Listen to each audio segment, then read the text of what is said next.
अस्सलाम वालेकुम नाजरीन, मैं हूं नाज सहतो और आप देख रहे हैं मेरा यूट्यूब चैनल नैरेटिव विथ नाज सहतो।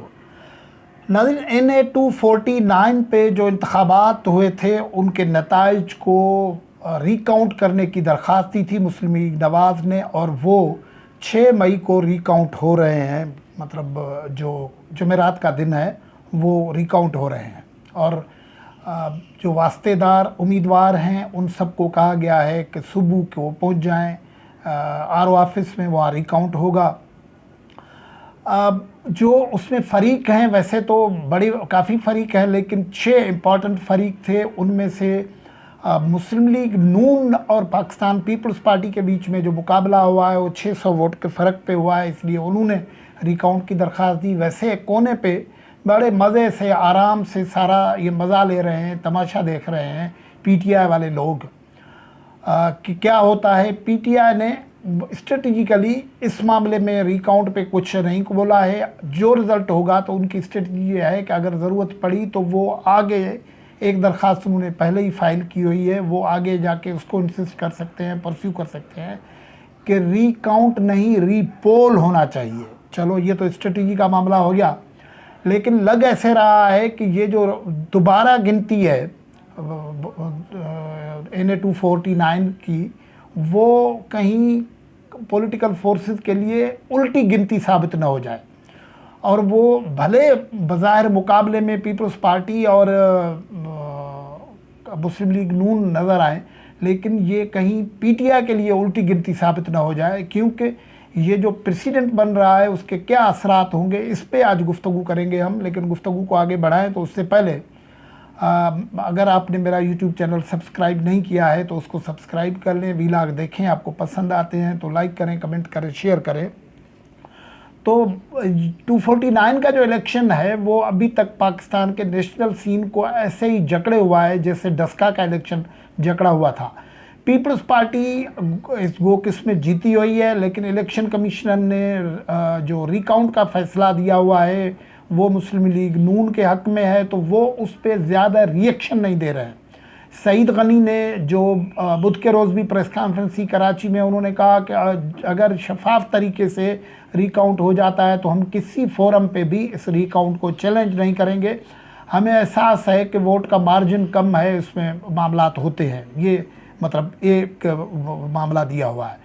बिलावल भुट्टो जरदारी ने इस रिकाउंट पे रिएक्शन जो दिया है वो काफ़ी इम्पॉर्टेंट है। वो जो इस मामले को देख रहे हैं, उन्होंने कहा है कि PP इस फैसलों को वेलकम करती है। ये नया जो मिसाल, ये नई नज़ीर कायम हो रही है, और 2018 के इलेक्शन में भी कई ऐसे कंस्टिट्यूंसीज थी जिनमें जीत का मार्जिन जो था रिजेक्टेड वोट के 5% के विदिन था।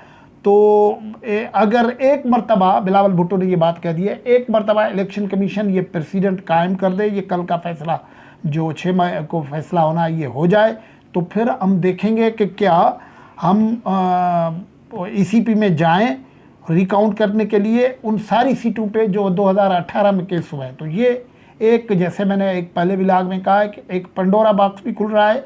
लेकिन अगर ये रिकाउंट ये होते हैं तो फिर क्या होगा? तो फिर तो ये उल्टी गिनती होगी, और उल्टी गिनती किसके लिए होगी? वो ख़ास तौर पर उल्टी गिनती होगी PTI के लिए, क्योंकि जो तादाद है वो कोई 30 के करीब सीटें कही जाती है जिनके ऊपर ये मामला है कि जिनका मार्जिन जो है, जीत का मार्जिन जो है रिजेक्टेड वोट्स के 5% से के अंदर आता है। तो अगर ये तब्दील होता है और मामला होते हैं तो ये मामला बिगड़ सकते हैं, और असेंबली में जो पॉलिटिकल पार्टीज़ की स्ट्रेंथ है जिस पे हुकूमत कायम होती है वो तब्दील हो सकती है। मिसाल के तौर पर मैं आज आपसे सिर्फ सिंध के सूरत हाल पे बहस करूँगा कि सिंध में कोई 5 से 6 कंस्टिट्यूंसीज़ हैं जहां या तो हुकूमत के PTI के लोग जीते, या GDA के लोग जीते, या हुकूमत के कोई और इत्तेहादी दीजिए, और वहां मार्जिन बहुत कम था।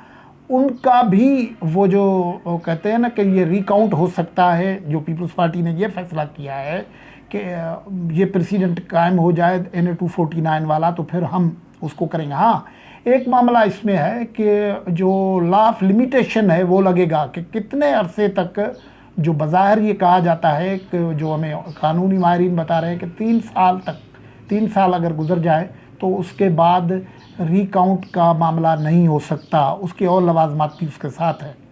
लेकिन मामला ये है कि ये जो 2018 के इलेक्शन हुए थे वो जुलाई 2018 में हुए थे, अभी जुलाई 2021 यानी 3 साल पूरे होने में अभी काफ़ी वक्त है। तो ये एक मामला होगा, और अगर ये मामला रिकाउंट हो जाता है तो फिर मामलात हुकूमत के लिए उल्टी गिनती हो सकती है। मिसाल के तौर पर मैं आपको इलेक्शन कमीशन ऑफ पाकिस्तान के डेटा से कुछ कंस्टिट्यूंसीज़ की सूरत हाल शेयर कर सकता हूँ कि जो वहाँ हुई है और उसके नतीजे में नतायज तब्दील हो सकते हैं। मिसाल के तौर पर एक तो हमने आपसे की थी मुल्तान वाला 158 जो इलेक्शन NA-158 है, जहाँ से गिलानी, यूसुफ रज़ा गिलानी उनके बेटे और खड़े हुए थे, वो उस कंस्टिट्यूंसी में बड़े कम वोट पड़े हुए हैं। दूसरी कंस्टिट्यूंसी जो पंजाब में है वो जंग की है, पीपल्स पार्टी की है, वो NA-114 है, जंग की है। वहाँ पीपल्स पार्टी के वोट थे 1,05,454 और PTI के वोट थे 1,06,043। डिफरेंस जो था, फ़र्क जो था वो था 589 वोट्स का। रिजेक्टेड वोट जो थे वो थे 12,970 वोट। रिकाउंट ऑर्डर हुआ था, लेकिन बाद में एब्रप्टली 10 पोलिंग स्टेशंस का में जब लीड डिक्रीज़ हुई थी तो उसके बाद ये जो रिकाउंट हुआ था बंद हो गया था, उस पर शोर भी मचाया हुआ था। तो एक कंस्टिट्यूंसी ये भी प्रॉब्लम कर सकती है। फिर मैं आपको सिंध में लेके आता हूँ, ये उस पर लीगल वार भी चली है, लेकिन ये जब रिकाउंट का एस्पेक्ट आता है तो हम इस हवाले से बात करते हैं। ये NA-230 है और यहाँ पीपल्स पार्टी के कैंडिडेट जो थे उन्होंने वोट लिए थे 96,015 वोट, और GDA की उम्मीदवार थी मोहतरमा फरमीदा मिर्ज़ा साहबा, उन्होंने वोट लिए थे 96,875। ये जो डिफरेंस था ये 860 वोट्स का था, और रिजेक्टेड वोट जो थे वो 10,263 थे। रिकाउंट ऑर्डर हुआ था, लेकिन 13 पोलिंग स्टेशन के बाद रिज़ल्ट में फ़र्क आना शुरू हुआ तो वो कहते हैं कि बंद हो गया। ये कंप्लेन फाइल की गई थी उस वक्त। ये NA-196 है, जैकबाबाद की है। यहाँ गालिबन मोहम्मद मियाँ सुमरो साहब PTI के उम्मीदवार थे और पीपल्स पार्टी के एजाज अखरानी थे। तो यहाँ जो मुकाबला हुआ था वो ये 92,274 वोट PTI के कैंडिडेट ने लिए थे, वो कामयाब हो गए थे, और 86,876 वोट PP ने लिए थे। डिफरेंस जो था वो 5,398 वोट्स का था, और जो रिजेक्टेड वोट थे वो 13,660 थे। रिकाउंट ऑर्डर हुआ था, लेकिन रिकाउंट कैरिड नहीं हुआ था, दोबारा हो नहीं सका था। फिर शिकारपुर की कॉन्स्टिट्यूंसी है NA-199, यहाँ GDA के उम्मीदवार थे गौस बख्श महर साहब, उन्होंने वोट लिए थे 62,785, और PP के उम्मीदवार ने वोट लिए थे 55,987। डिफरेंस आया था 6,798 वोट्स का। जो रिजेक्ट वोट हुए थे वो हुए थे 8,011। तो रिकाउंट यहाँ रिफ्यूज़ किया गया था। तो ये तो रिफ्यूज़ मतलब RO की सतह पर रिफ्यूज़ हुआ था, इलेक्शन कमीशन में गए नहीं थे। अब ये लीगल मसला है कि इलेक्शन कमीशन में इतना अरसे गुजर जाने के बाद भी जा सकते हैं या नहीं। ये मलीर में हकीम बलोच वाली सीट थी।